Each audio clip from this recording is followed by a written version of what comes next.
बढ़ता हुआ अवसाद डिप्रेशन। डिप्रेशन एक ऐसी बीमारी का नाम है जिसके बारे में हमने बचपन में न सुना था, न किसी को इससे ग्रस्त होते देखा। कितनी भी शारीरिक अथवा आर्थिक परेशानी होने पर भी किसी को इसका मरीज नहीं पाया। शायद आज से 50 वर्ष पूर्व लोगों की आस्था भगवान में थी।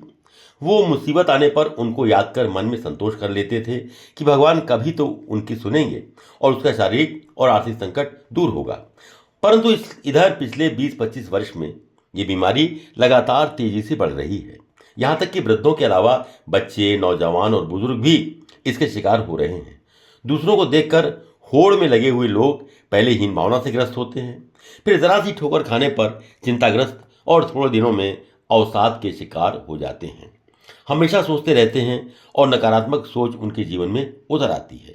फिर अनिद्रा की शिकायत, वो कोई भी निर्णय लेने में असमर्थ हो जाते हैं। इस डिप्रेशन के बारे में बहुत अच्छी सी कहानी प्रस्तुत कर रहा हूं जो इसको दूर करने में सहायक हो सकती है। डिप्रेशन ग्रस्त एक सज्जन जब 50 वर्ष की उम्र से ज्यादा के हुए तो उनकी पत्नी ने एक काउंसलर का अपॉइंटमेंट लिया जो ज्योतिषी भी थे। पत्नी बोली, ये भयंकर डिप्रेशन में है, कुंडली भी देखी है इनकी और बताया कि इन सब के कारण मैं भी ठीक नहीं हूँ। ज्योतिषी ने कुंडली देखी, सब सही पाया।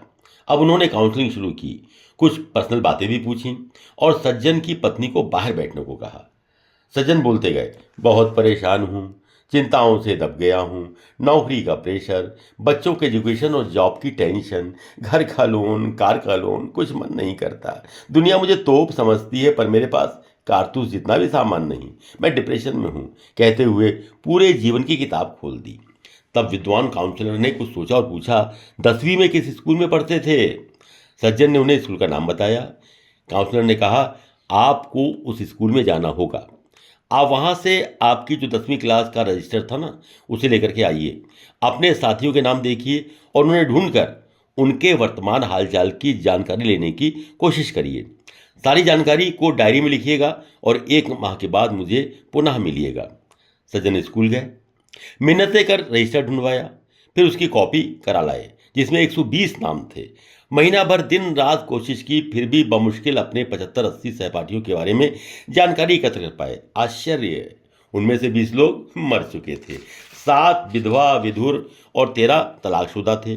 10 नशेड़ी निकले जो बात करने के लायक भी नहीं थे, कुछ का पता ही नहीं चला कि अब वो कहाँ हैं। 5 इतने गरीब निकले कि पूछो मत, और 6 इतने अमीर कि यकीन नहीं हुआ। कुछ कैंसर ग्रस्त, कुछ लकवा, डायबिटीज, अस्थमा या दिल के रोगी। 1-2 लोग एक्सीडेंट्स में हाथ पांव या रीढ़ की हड्डी में चोट से बिस्तर पर थे। कुछ के बच्चे पागल, आवारा या निकम्मे निकले। एक जेल में था, एक 50 की उम्र में सेटल हुआ था, इसलिए अब शादी करना चाहता था। एक अभी भी सेटल नहीं था पर 2 तलाक के बावजूद तीसरी शादी की फिराक में था। महीने भर में 10वीं कक्षा का रजिस्टर भाग्य की व्यथा खुद सुना रखा था। काउंसलर ने पूछा, बताओ डिप्रेशन कैसा है? इन सज्जन की समझ में आ गया कि उन्हें कोई बीमारी नहीं है। वो भूखा नहीं मर रहा है, दिमाग एकदम सही है, कचहरी पुलिस वकीलों से उसका पाला नहीं पड़ा, उसके बीवी बच्चे बहुत अच्छे हैं, स्वस्थ हैं, वो भी स्वस्थ है, डॉक्टर अस्पताल से पाला नहीं पड़ा। सज्जन को महसूस हुआ कि दुनिया में वाकई बहुत दुख है और मैं बहुत सुखी और भाग्यशाली हूँ। दूसरों की थाली में झांकने की आदत छोड़कर अपनी थाली का भोजन प्रेम से ग्रहण करें, तुलनात्मक चिंतन न करें। सबका अपना अपना प्रारब्ध होता है और फिर भी आपको लगता है कि आप डिप्रेशन में हैं तो आप भी अपने स्कूल जाकर 10वीं कक्षा के रजिस्टर ले आइए और अपने आप में मस्त रहिए।